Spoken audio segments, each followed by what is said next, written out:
Olá, hoje a gente vai mergulhar numa ideia, olha, fascinante, lá de 1973, a de que é possível transformar a nossa consciência só mudando o jeito que a gente dorme. Parece meio radical, né? Mas a lógica por trás disso pode mudar completamente a forma como a gente se enxerga. E vamos começar com uma pergunta que já vai direto ao ponto. E se aquela regra sagrada de 8 horas de sono seguidas não for a chave para o descanso, mas sim uma barreira que a gente mesmo criou? Essa ideia desafia uma das coisas mais básicas da nossa rotina. A questão é que essa estrutura tão rígida de acordar e dormir pode, na verdade, estar trabalhando contra a nossa própria natureza. Vamos entender por que esse hábito que parece tão normal talvez precise ser repensado. E aqui está o ponto central. Essa nossa abordagem do sono não é uma lei da natureza, sabe? É um hábito cultural.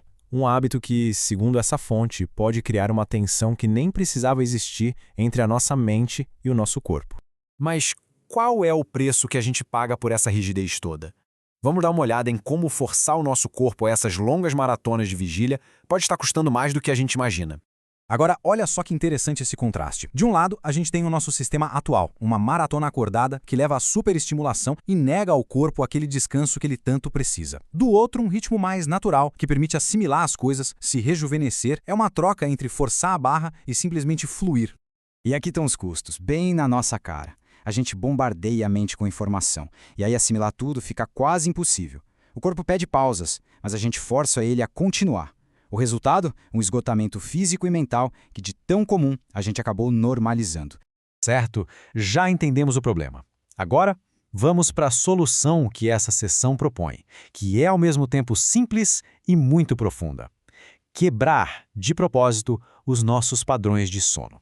O processo é mais ou menos em 3 passos. Primeiro, alterar os ritmos físicos do corpo. Isso leva para o segundo passo, quebrar a nossa percepção rígida da realidade. E o objetivo final? Fundir o nosso eu do dia a dia, o consciente, com as partes mais profundas da nossa mente, o inconsciente. Mas, na prática, o que isso quer dizer? Significa abandonar aquela maratona de ficar 16 horas acordado para dormir 8 horas de uma vez. A sugestão, na verdade, é ouvir o corpo e adotar ciclos de sono mais curtos, distribuídos ao longo do dia. Isso permite um fluxo muito mais natural de energia e descanso. E é aqui que a coisa fica realmente fascinante. O resultado dessa mudança não é só um corpo mais descansado, não. É uma transformação psicológica profunda, a fusão da consciência. Essa citação da sessão original vai direto ao ponto. Ao quebrar esses ritmos tão rígidos, a separação que a gente cria entre o nosso ego, a nossa identidade do dia a dia, e as partes mais profundas da nossa psique começa a se dissolver. A gente para de viver em 2 realidades separadas. Isso exige que a gente olhe para o inconsciente de um jeito diferente. Em vez de ver como um porão escuro e assustador da nossa mente, a proposta é enxergar como uma fonte de poder, de energia e de apoio para a nossa vida consciente. E essa metáfora é o grande clique dessa análise. O medo que a gente tem do nosso mundo interior não vem de uma ameaça real, mas da nossa própria recusa em acender a luz.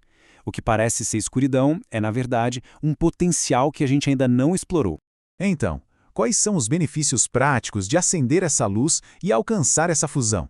Como é que essa mudança interna se manifesta no nosso dia a dia? Os resultados são diretos e transformadores.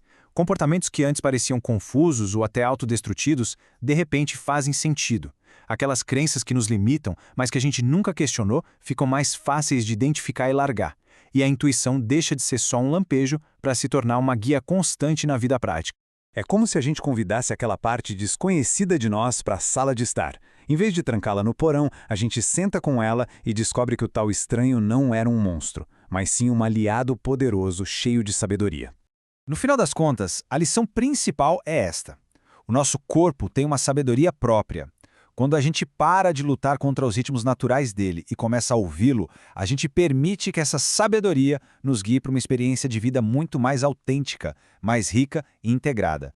E para fechar, fica essa reflexão. A fronteira entre dormir e estar acordado, entre o sonho e a realidade, talvez seja bem mais fluida do que a gente imagina. E se, em vez de serem mundos separados, eles pudessem se alimentar um ao outro? O que a gente descobriria se permitisse que a sabedoria das nossas noites iluminasse a clareza dos nossos dias?